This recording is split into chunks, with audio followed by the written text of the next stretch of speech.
لا حول ولا قوة إلا بالله العلي العظيم أعوذ بالله من الشيطان اللعين الرجيم بسم الله الرحمن الرحيم الحمد لله رب العالمين والصلاة والسلام على أشرف الأنبياء والمرسلين وعلى أهل بيته الطيبين الطاهرين واللعنة الدائمة على أعدائهم أجمعين من يوم ظلمهم وعداوتهم إلى يوم الدين أما بعد بسم الله الرحمن الرحيم. آج کی ہماری گفتگو اس موضوع کے ذیل میں رہے گی کہ دور حکومت امیر المؤمنین علی ابن ابی طالب علیہ السلام میں جو مشکلات درپیش رہیں، اس حوالے سے ظاہر ہے کہ اس مختصر وقت میں چند امور کی جانب اشارہ کیا جائے گا. ظاہر ہے کہ ہماری گفتگو خود خلافت اور حکومت سے متعلق نہیں ہے، ہم معاشرتی پہلو سے متعلق بات کریں گے اور محور گفتگو مولا کے کلام سے پیش نظر یعنی نہج البلاغہ میں جو کچھ کلمات، کچھ خطبات مولا کائنات کے نقل فرمائے گئے اور جس کے اندر ان احوال کا تذکرہ ہے، ان مشکلات کا تذکرہ ہے، وہ سب کی سب تو نہیں لیکن ان میں سے چند چیزوں کی طرف اشارہ کیا جا رہا ہے کہ مولا کائنات کے دور حکومت میں ایک بنیادی ترین جو مشکل پیش آ رہی تھی، جو ہر ایک حکومت اور ہر ایک دور میں مشکل رہتی ہے، وہ یہ کہ جب جن لوگوں پر انسان کی حکومت ہے، جن لوگوں کے ساتھ یہ معاشرہ تشکیل پا رہا ہے اور جن لوگوں کے ساتھ یہ زندگی گزرنی ہے، جن لوگوں پر یہ رولز، یہ قوانین اپلائی ہونے ہیں، ان کا ایکسیپٹنس اور سپورٹ یہ بہت ضروری ہوا کرتا ہے اگر معاشرہ خود بھی چاہتا ہے کہ فلاح اور نجات کے راستے پر جائے. اور ظاہر ہے کہ امیر المؤمنین علی ابن ابی طالب علیہ السلام کے دور میں بنیادی ترین مقصد اور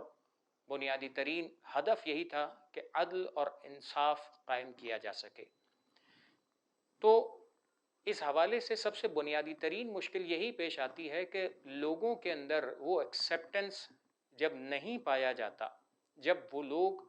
صرف زبانی اور کلامی عدل کے دعوے دار ہوں اور عملی طور پر کسی بھی قربانی اور کسی بھی انصاف کے تقاضے کو پورا کرنے کے لیے راضی نہ ہوں،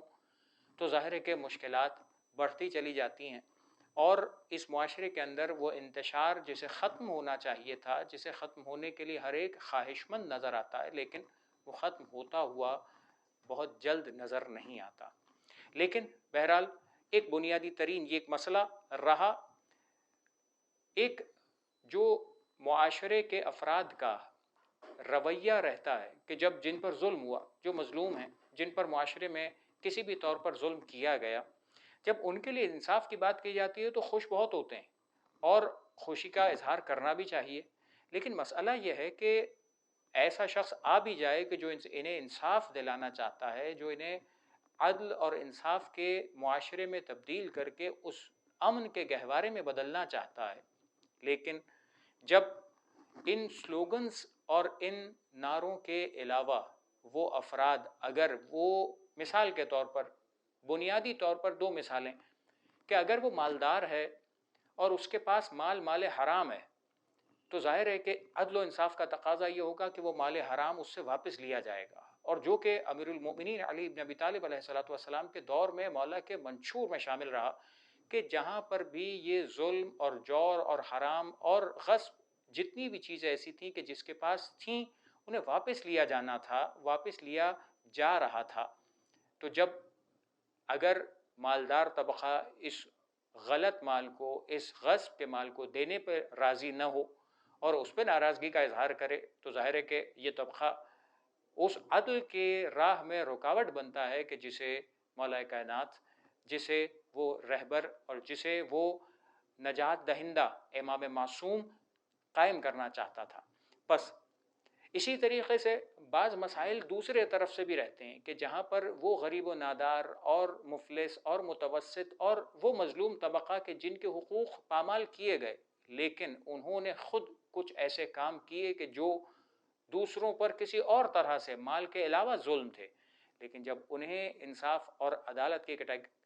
کٹہرے میں لایا جائے اور انہیں یہ انصاف پسندی، یہ عملی طور پر عمل انصاف قبول نہ ہو، تو نتیجہ یہی نکلتا ہے کہ وہ بھی اس انصاف کی راہ میں رکاوٹ بننا شروع ہو جاتے ہیں۔ تو یہ معاشرے کے یہ وہ طبقات ہیں کہ جن کے ساتھ مولا کو زندگی گزارنی تھی، کہ جہاں اگر کسی صاحب ثروت اور صاحب مال سے یا صاحب حیثیت سے اس کے عدل اور انصاف کے مطابق اس سے اگر کوئی چیز لینا ہے تو وہ اپنے مال کو پیارا کر کے بیٹھا، جس غریب و نادار، جس مثال کے طور پر متوسط طبقے نے جس دوسرے پر ظلم کیا ہے، جب اسے اس ظلم کے بدلے میں اس کے انصاف اور عدل کے مطابق فیصلہ اور رویہ اپنایا جاتا ہے تو انہیں یہ قبول نہ ہو، تو نتیجہ یہ نکلتا ہے کہ یہ تمام چیزیں معاشرے کو کسی صحیح جانب گامزن ہونے نہیں دیتی۔ اور یہی مشکل رہی کہ جو مولا نے اپنے خطبات میں ذکر بھی فرمایا کہ جب ہم یہ کام کرنا چاہتے ہیں تو ہمیں یہ کام کرنے نہیں دیا جاتا۔ بس اسی طور پر نتیجہ کیا ہے؟ ہونا یہ چاہیے تھا کہ ہر ایک کو قربانی دینی ہے، یعنی مال سے زیادہ اس چیز سے محبت کرنی ہے کہ جو خدا کا حکم ہے۔ مولا کائنات نے جو چند خطبات کے اندر اشارہ فرمایا ہے کہ ایک مسلمان کی عالم اور اس کی حالت کیا ہونی چاہیے، مال سے اس کا رشتہ کیسا ہونا چاہیے، زندگی سے متعلق اس کا امر کیسا ہونا چاہیے، بہت سارے دیگر امور ہیں جہاں پر شکوے اور مولا کی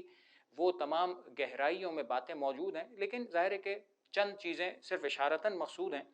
مولا کے کلام سے چند جملے میں نہج البلاغہ صاحب کی خدمت میں عرض کر رہا ہوں۔ ایک مقام پہ مولا ارشاد فرماتے ہیں کہ مسلمان کس انداز سے سوچتا ہے،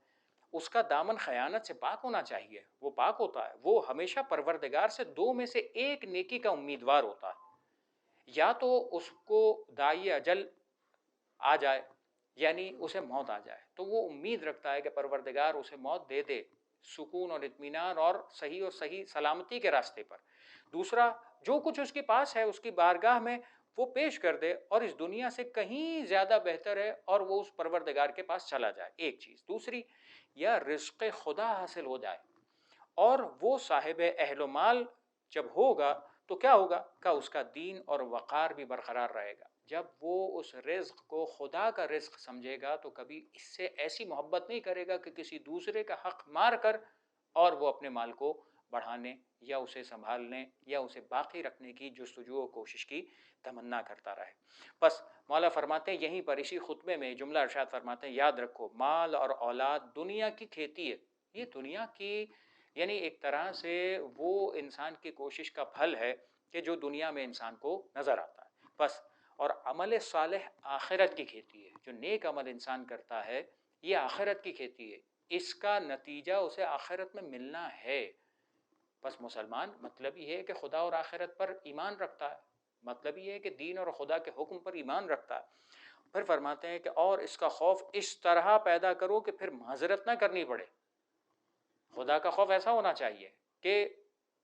ایسی غلطیاں، ایسے امور، ایسے کاموں کو انجام دینے کے پیچھے مت جاؤ کہ جہاں پر تمہیں بعد میں معذرت کرنی پڑے۔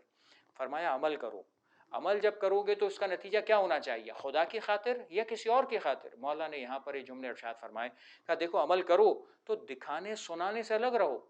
کہ دوسرے کو دکھا رہے ہو کہ میں نے یہ کام کیا، دوسرے کو سنا رہے ہو کہ میں نے یہ عمل کیا تھا،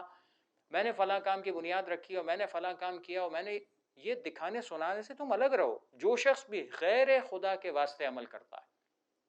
یعنی یہ معاشرے کی ازل سے ایک مشکل رہی ہے جو ہر دور میں آج بھی موجود ہے کہ لوگ اگر عمل صالح کرتے بھی ہیں، کرنا چاہتے بھی ہیں، اور جب کر بھی جاتے ہیں تو وہ دکھا کر سنا کر اس عمل کو ضائع و برباد کر دیتے ہیں۔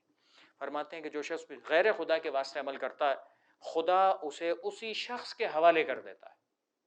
کیا فائدہ رہا اس عمل کا آخرت کے اعتبار سے؟ مولا نے فرمایا عمل صالح آخرت کی کھیتی ہے۔ جب یہ عمل دنیا ہی میں لوگوں کی پذیرائی، ان سے شکریہ کی تمنا اور ان کی جو تعریف اور توصیف سے متعلق انسان ان تمام خواہشات پہ ہی پورا کر دیتا ہے اور ختم کر دیتا ہے اس عمل کو، تو یہ انسان کا نیک عمل ضائع ہو جاتا ہے۔ مولا فرماتے ہیں یعنی اب زندگی کا منشور کہ میں پروردگار سے شہیدوں کی منزل اور نیک بندوں کی صحبت اور انبیاء کرام کی رفاقت کی دعا کرتا ہوں۔ یہ مولا کائنات کا جملہ ہے۔ بس جہاں پر عام انسان کی یہ سوچ پہنچنی چاہیے وہ یہ تمنا ہے کہ جہاں پر پروردگار کی راہ میں شہادت اور پروردگار عالم کی راہ میں اس دنیا میں تو نیکوں کی نیک بندوں کے ساتھ صحبت اور انبیاء کرام کے ساتھ رفاقت، یعنی ایسے اچھے لوگوں کے ساتھ زندگی کا انسان وہ تصور رکھے کہ جہاں پر نیکی، اچھا جب نیکی کرتا ہے انسان تو کیا ہوتا ہے، قربانی دینی پڑتی ہے، مال خرچ کرنا پڑتا ہے، کچھ چیزوں میں کمپرومائز کرنا پڑتا ہے، کچھ چیزوں میں صبر کرنا پڑتا ہے، اور یہی وہ چیزیں کہ جو معاشرہ جب اس جذباتیت اور عدم برداشت کا شکار ہوتا ہے جو اس زمانے میں بھی تھا، جس کے نتیجے نکل رہے تھے، وہ کیا نتیجے تھے؟ وہ نتیجے یہ نکل رہے تھے کہ عدم برداشت کی صورت میں کیا ہوتا ہے، ایک عجیب نتیجہ نکلتا ہے کہ انسان اپنے قصور کو نہ قصور سمجھتا ہے، نہ اپنی غلطی کو غلطی سمجھتا ہے، نہ اپنے خطا پر شرمندہ ہوتا ہے۔ نتیجہ کیا ہوتا ہے؟ ایک حد تک وہ چپ رہتا ہے، ایک حد تک برداشت کرنے کی کوشش کرتا ہے، چونکہ عدم برداشت، چونکہ صبر کرنے کا مادہ نہیں ہے، چونکہ خدا پر وہ یقین و ایمان نہیں ہے، نتیجہ کیا نکلتا ہے؟ نتیجہ یہ نکلتا ہے کہ وہ یا تو جری ہو جاتا ہے، یا تو وہ خدا کے حکم کے مخالفت میں آ کر خدا کے حکم کو اور خدا کے حجت کو پامال کرنا شروع کر دیتا ہے۔ اور اسی درمیان ایک نتیجہ نکلتا ہے کہ جہاں معاشرہ یا تو عمل صحیح نہیں کرتا یا عمل کرتا اسے برباد کر دیتا ہے، دونوں طرف سے جب یہ سپورٹ قائم نہیں رہتا، نتیجہ کیا نکلتا ہے؟ جو اس زمانے میں بھی رہا اور ہر دور میں رہا، مولا کائنات کے دور میں خاص طور پہ رہا، کہ پھر حقیقتوں کو، جس کو آج کل کی زبان میں کہا جاتا ہے کہ مینیپولیشن آف فیکٹس، حقیقت کچھ اور ہوتی ہے، دکھایا کچھ اور جاتا ہے، ہوتا کچھ اور ہے، بتایا کچھ اور جاتا ہے، اندر کچھ اور ہوتا ہے، ظاہر کچھ اور کیا جاتا ہے۔ یہی مینیپولیشن آف فیکٹس ہے جسے آپ مولا کائنات کے خطبوں کے اندر مسلسل محسوس کریں گے کہ مولا کے دور میں کیسے حجت خدا کے اور کیسے پروردگار عالم کے حکم کو اور اس فیصلوں کو پامال کیا جاتا رہا، بدلا جاتا رہا، اور اسے اس انداز میں پیش کیا جاتا رہا کہ جسے دیکھ دیکھ کر، سن کر اور برداشت کر کر کے مولا کا کلیجہ جل جایا کرتا تھا۔ اور یہ ظرف تھا مولا کا کہ جو ہر چیز کو اس انداز سے برداشت کیا، حتیٰ جو ایک مقام پر مولا کائنات نے جب یہی مینیپولیشن آف فیکٹس کی جو میں بات کر رہا ہوں، ظاہر ہے کہ میں بہت تفصیل میں نہیں جا سکتا، اشارے میں آپ کی خدمت میں عرض کر رہا ہوں، ایک مقام پہ مولا اسی نہج البلاغہ میں اپنے کلام میں ارشاد فرماتے ہیں کہ یہی چیزیں تھیں کہ جس نے مولا کو اس جانب مجبور کر دیا کہ اب کوئی اور راستہ نظر نہیں آ رہا تھا سوائے اس کے کہ تلوار اٹھائی جائے، اور تلوار اٹھانے سے ہی نتیجہ برآمد ہونا تھا بس۔ اور بعض لوگوں نے یہ کام کیا کہ فیکٹس کو اس طرح سے، معاملات کو اس طرح سے ادھر ادھر کیا کہ نتیجتاً مولا نے یہ جملے ارشاد فرمائے کہ جب جنگوں کا سامنا ہو رہا تھا تو مولا یہ جملے ارشاد فرماتے ہیں کہ تم مجھے اس بات کی غیرت دلا رہے ہو، تم مجھے تلواروں اور نیزوں کی بات دکھا کر کہ ہم تم سے جنگ کریں گے، اور تمہیں تلوار اور نیزوں سے ہمیں ڈرانے کی کوشش کرتے ہو۔ مولا فرماتے ہیں کہ میں انہیں تلوار کی باڑ دوں گا، اس لیے کہ یہی وہ ہے کہ جو باطل کی بیماریوں سے شفا دینے والی ہے۔ یعنی اب ان کا عالم یہ ہو گیا ہے کہ اب سوائے تلوار کے ان کی حقیقت اور حقائق سمجھ میں نہیں آ رہے، اور فیصلے نہیں ہو پا رہے کہ لوگوں کو سمجھ میں آئے کہ حق اور حقیقت اور عدالت کہاں پر ہے۔ بس یہ وہ موقع تھے کہ جہاں مولا کائنات کے دور حکومت میں مولا کو تلوار اٹھانا پڑی، اور مسلسل واقعات نظر آتے ہیں کہ جہاں مولا نے تلوار اٹھائی اور وہ جنگیں پیش آئیں کہ جن جنگوں کی صورت میں کئی افراد مارے گئے۔ بس یہ جو چیز تھی جس میں مولا نے جملہ فرمایا، حیرت ہے یہ مجھے تلوار اور نیزے کی دعوت دے رہے ہیں، مجھے تو کبھی ان سے خوفزدہ کیا ہی نہیں جا سکتا۔ یعنی مولا کب تلوار سے خوفزدہ ہوئے، مولا نے کب نیزوں سے کوئی خوف رکھا ہے، اور کب ایسا رہا کہ علی ابن ابی طالب کی تلوار چاہے بچپنے میں، چاہے جوانی میں، چاہے عین جوانی کا عالم ہو، چاہے بڑھاپے کا عالم ہو، اس دور میں بھی کبھی یہ تلوار کند نہیں پڑی، اور کبھی اس تلوار نے دشمن کا پیچھا نہیں چھوڑا، اور کبھی کبھی دشمن سے خوف نہیں کھایا۔ بس یہ مولا کائنات کے دور کے اندر یہ جو معاشرے کا ایک مسلسل برتاؤ تھا کہ جس نے بظاہر جب بھی معاشرہ، میں نے شروع میں بھی عرض کیا ہے کہ معاشرہ صحیح اور صلاح کی طرف، نجات کی طرف جانا چاہتا ہے تو دونوں طرف سے، یعنی عدل اور انصاف قائم کرنے والا، یہاں تو امام معصوم ہے، یہاں تو غلطی کا امکان ہی نہیں ہے، بس دوسری جانب سے معاشرہ کہ وہ بھی ایکسیپٹ کرے، وہ بھی ان چیزوں کو جیسا ہے ویسا تسلیم کرے، اور عدل اور انصاف کے تقاضوں کو پورا کرنے کے لیے پھر بھائی بھائی کی پرواہ نہیں کرے گا، پھر مال کی پرواہ نہیں کی جائے گی، پھر رشتہ داریوں کو نہیں دیکھا جائے گا، پھر دیگر چیزوں کو نہیں دیکھا جائے گا، پھر گھر اور مال کی محبتوں کو نہیں دیکھا جائے گا، بلکہ حق اور حقیقت اور امام معصوم کا، حجت خدا کا ساتھ دیا جاتا ہے۔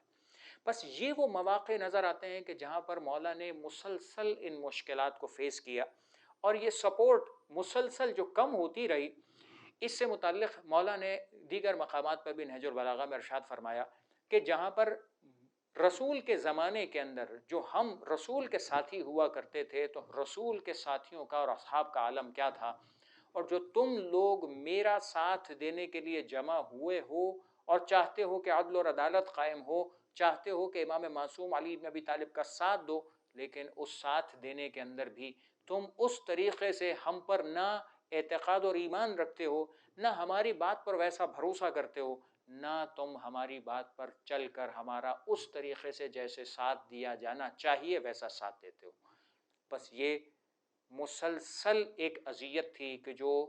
جتنے برس مولا کی یہ حکومت رہی ہے، مسلسل کڑوے گھونٹ مولا نے پیے، اور مسلسل یہ اذیت مولا نے برداشت کی ہے۔ دو جملے اور دو مقامات سے میں آپ کی خدمت میں عرض کروں۔ مولا فرماتے ہیں کہ دیکھو، کوئی شخص یاد رکھو، کسی قدر بھی صاحب مال کیوں نہ ہو جائے، اپنے قبیلے اور ان لوگوں کے ہاتھ اور زبان کے ذریعے دفاع کرنے سے بے نیاز نہیں ہو سکتا۔ ایسا نہیں ہو سکتا کہ اپنے خاندان، اپنے لوگ، اپنے دوسرے رشتہ دار، اپنے پاس مال آیا ان کو بھلا دیا، اپنے دوستوں کو، اپنے رشتہ داروں کو، اپنے خاندان والوں کو، اپنے صاحب حقوق کو بھلا دیا، اس لیے کہ مال ہمارے پاس ہے، نہ ان کی مدد کریں گے، نہ ان کی محتاجی میں ان کا ساتھ دیں گے، نہ ان کی ضرورت میں ان کی مدد کریں گے، نہ اس کا مورل سپورٹ بنیں گے۔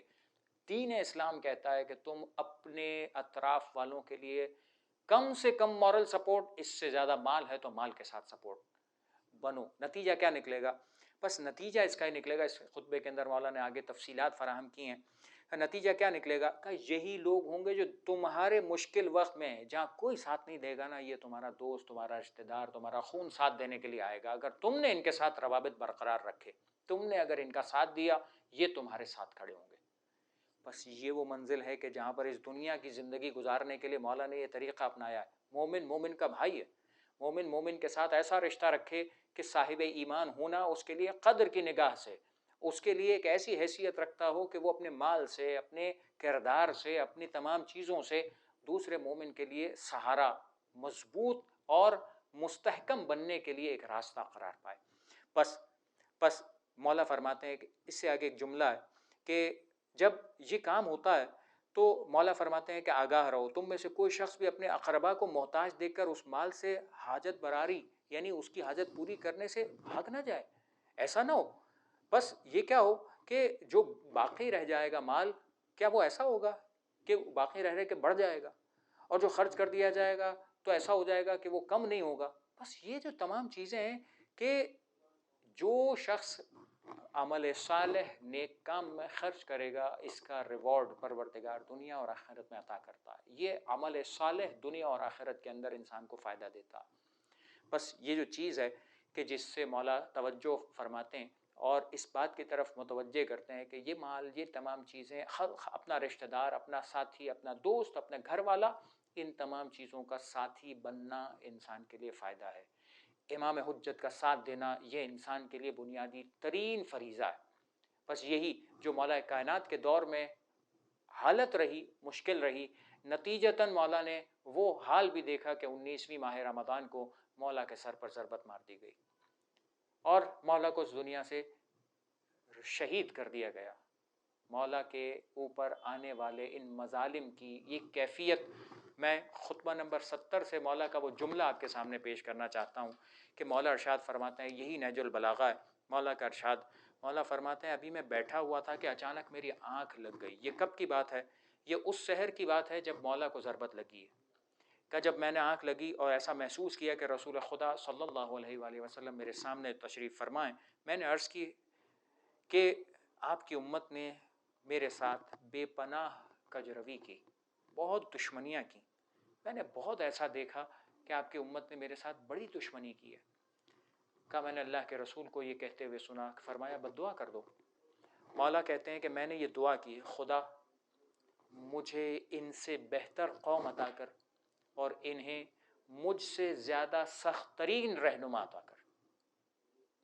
یہ جملہ ہے مولا کا نہج البلاغہ میں، کہ جہاں مولا یہ کرب اور اذیت، یہ ایک جملہ کافی ہے کہ جو مولا کی پوری زندگی کی مشکل کو پیش کرنے کے لیے، واضح کرنے کے لیے، اور جو کچھ مولا نے دیکھا اور برداشت کیا ہے، اس موقع پر آ کے مولا نے یہ جملہ ارشاد فرمایا۔